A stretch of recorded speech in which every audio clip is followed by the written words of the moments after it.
Hello, my name is Bill Haley. We'll talk about competitive currencies and how we deal with and can we eliminate inflation. Let's talk about it a little bit. First, we have over here about a 100-year version of what inflation is and how it's devalued our money. So it is between 0 and 5% most of the century, and we spike in different areas. The biggest spikes are when we came off the gold standard, probably in the 1970s, and then World War II, we spiked in a couple different areas. And there's reasons why we spike and why we don't spike. So can we eliminate inflation with competitive currencies? I say we can, so let's go through it. Here's bullet points. I have a lot more bullet points on my website. This is more of an abbreviated way of looking at it. Inflation does not exist. So I know there's a definition of inflation, but I don't think it makes sense. So I'm saying inflation doesn't exist, and we'll go through some of that. The value of the currency is just reduced. So if it's a general, let's go through. I think I got the definition right up here. Inflation is a general increase in prices for goods and services over time. So in my view, that doesn't make sense because you have to take away money, which is half of the transaction of almost all the transactions. When you pay money for the goods, you go buy a gallon of milk, you pay money for that gallon of milk. You can't just look at the cost of the milk. You have to look at the cost and the worth of the money. So when you only look at the value of the goods you're getting, the milk, the whatever you're buying at Walmart, whatever you're buying from anybody, if you only look at those goods and not the money, then you do have a general price increase. But it's foolish not to look at the money because that's half of the transaction. So the money is being reduced. The value of the money, the worth of the money is being reduced. And that's where, that's why you can have, quote unquote, an average increase, because you're not taking into effect half of the transaction. So there is no inflation when you take into effect half of the transaction, which is the value of the money. So the general increase needs to account for the money. So there cannot be general increases. Sure, when there's a storm that goes through, ruins some crops, there's a fire that happens at a factory, sure. Some of those items will increase, and many items will increase during those times. But in a big way, did it really increase? Because your time to work, to earn those, your time, if you did not get a raise in comparison, then your value of your work went down in comparison to the milk you're buying or the other goods that you're buying. So if you do the accounting good, there is no inflation. When you do accounting badly, you take away the value and the worth of money, then there is inflation. But again, there's no inflation when you do it properly, accounting properly. And again, it gets very, very complicated when you're talking about hundreds and hundreds of thousands and millions of goods and trying to get the price off each one of those. You got the quality of the goods, the amount of the goods. They talk about shrinkflation. Instead of 8 ounces, you get 7.5 ounces and the like.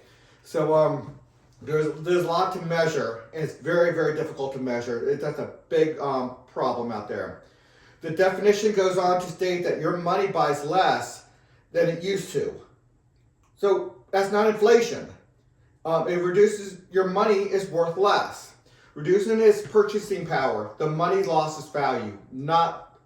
The other thing did not increase in value. It increased relative to the money, but your money is part of the transaction. There's a major storm. If there's a major storm destroying a lot of stuff, yes, some things can get more expensive, but properly measured, it did not get more expensive because your value of your labor went down. You accepted a lower value, might not be in dollar terms, but you accepted a lower lower dollar in comparison to that milk, in comparison to that bread, in comparison to the corn and the chickens, because those things got destroyed, or part of it got destroyed in the storm, or the fire damage, or whatever the case may be. The money loses value over time is the big point here. The most significant cause of the money losing its value over time is that government borrows new money with just the promise to repay it back in the future without any current plan to pull money back out of the system. So if you have a loan and the loan values over all the different loans stay somewhat steady, there's no inflation because people paying back their loans constantly. Every month they're paying back their loans.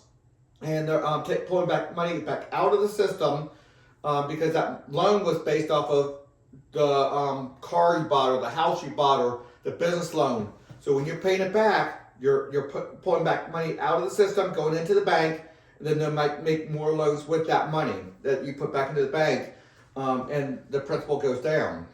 Then then that capital gets put out to a new home, new car, new business, whatever somebody's getting a loan for. The new money is in the system buying current goods. So if there's new money in the system and it's not being pulled out, it is more money chasing the same amount of goods. And when that happens, the shelves get a little bit lower, and that's not normal. And then people start seeing that, and they will automatically start increasing their prices to compensate for that. It's a natural thing, and that loan I can speak for hours on. The money lost its value over time is the big point here. The government's removal of gold as an anchor of money was also a huge problem in the 1970s with Nixon.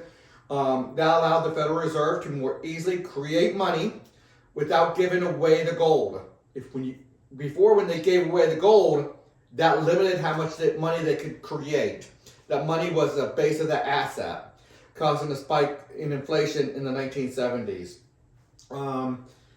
Now, one thing before I go into the bullet points.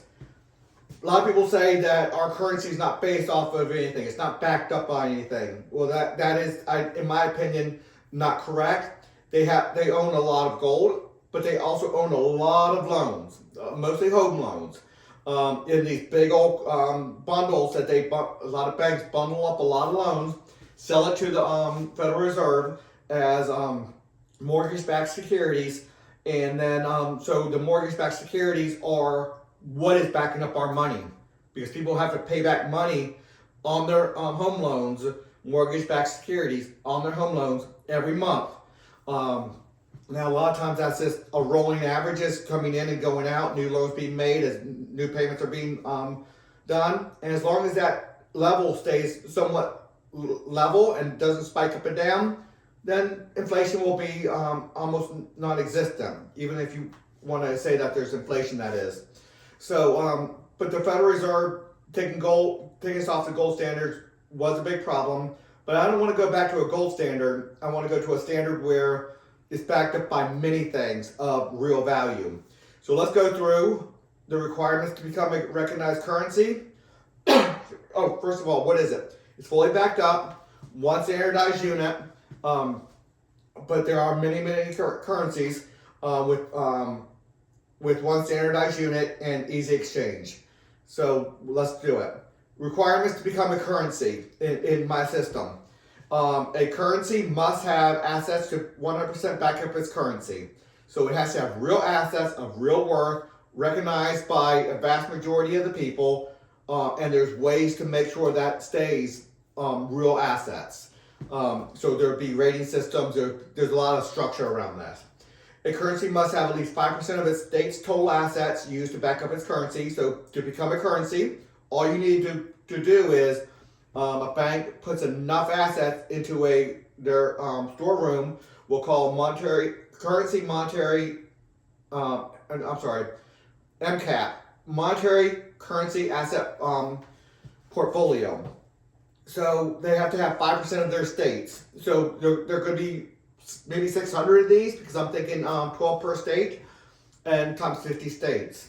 A currency must value assets within acceptable standards, and again, that's a big story, but it can happen. I thought of many ways to make that happen, and I'm not a currency expert or expert on this, and many other people could do that. Selling short, ensuring certain percentage is in a respectable selling market that's recognized by everybody. There's many more. There are many ways to ensure values are legitimate. A currency must accept every other recognized currency. So as long as the system is making sure all the currencies have recognizable, acceptable standard on the currency, every currency must recognize or accept every other currency. Now they get fast exchange within a day or less than a day. They get it fast exchange back, so they can return it back, their currency back to the currency owner and get yours back, because there will be a lot of trade. Okay, the nature of a currency. A currency creates a monetary currency asset portfolio. Let's talk about those 4 words. Monetary, dealing with money. So a currency asset portfolio, portfolio of assets used to back up the money, the currency. The MCAP is a storeroom of actual items of worth, such as gold, stocks, bonds, real estate, commodities, loans, and other items of real value. And again, if it's on a recognizable trading thing, such as gold, PepsiCo stock, or Amazon stock, or any of the big stocks out there, some of the big ones, that's recognized by everybody, it's fairly stable, then they can that's going to be acceptable value, and so a percentage of the of your assets going to have to be something that the overwhelming number of people in the state or the country believes that it is acceptable value. Currency has its ownership rights of the MCAP. So when you have the currency, the money, it has ownership rights of a percentage of that MCAP, the items in that MCAP. The currency owner can demand items from the MCAP, and they get to demand whatever item in there you want. So if it has gold and silver and a loan and a car loan and corn and beef, whatever, cattle, you get to do that. You get to pick which one you want at the acceptable rate levels and stuff. So if you have $100, you can get $100 worth of assets out of there. The currency regulates its member banks, and the bank selects its currency banking regulator. So we go away from a monopoly regulator, the Federal Reserve, the state, the federal. We go away from that, and we have roughly 12 different regulatory agencies regulating the member banks. Obviously, everyone's going to have different regulations. You as a consumer get to pick which one that you want to deal with, and the bank will, if they make it too bank-centric and everything benefiting the bank, then a lot of people are not going to want to go with that one. But if you make it too customer-centric, where all the benefits go to that customer, then the banks can't make any money, and they will go out of business on that. So there's going to have to be a nice in-between there. And MCAP creates this constitutionally anonymous, again, very important, constitutionally anonymous digital currency based on the exact worth of the MCAP. So the exact worth of the MCAP is going to be known because it has to be on the website with all the assets listed, and you can drill down to each line item and get it down to, okay, where is that exact bushel of corn? Where is that exact loan contract? Where is that exact piece of silver? Where is that exact piece of wherever? And it has to show its location and its value. So, and then the digital currency can only be based off of that. Now, what's the standard money going to be based off of? The recognized standard. The BD, called the back dollar, is going to be the one for the paper and the coin, and that's going to be the average of all the different currencies. So it's named the back dollar. Is a federal clearinghouse for all the recognized currency. So when trade happens, every bank's going to end up getting currency from the other MCAPs, from the other currencies. So the for the back dollar, the Federal Clearinghouse runs the back dollar. Everybody, they accept all the currencies up, and then they distribute back to the proper home currency. So that system can work.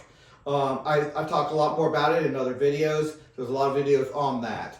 The BD, the paper coin currency, proportionally very important, collects currency from the roughly 600 MCAPs, so 12 per state, 50 states is roughly 600.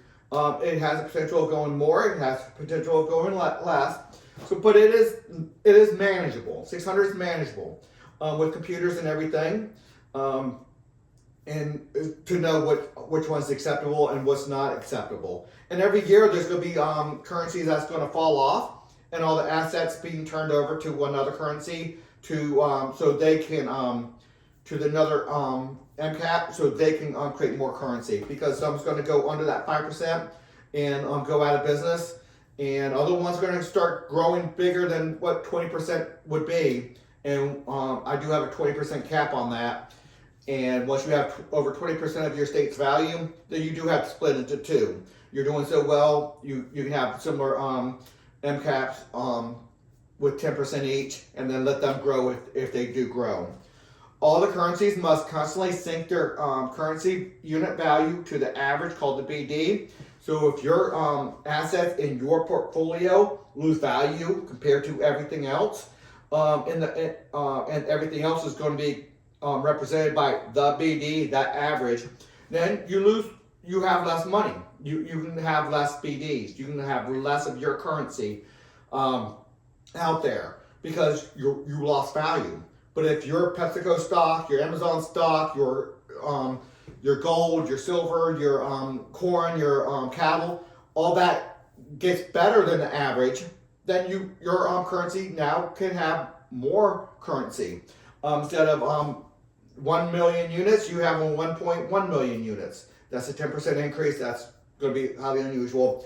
It is unlikely that any MCAP will be over 0.1% change per day, unless big things happen, which will occasionally happen, but we're not talking anything close to the big jumps in the stock market, I don't believe. All the currencies must constantly sync their value to the unit value, called the BD.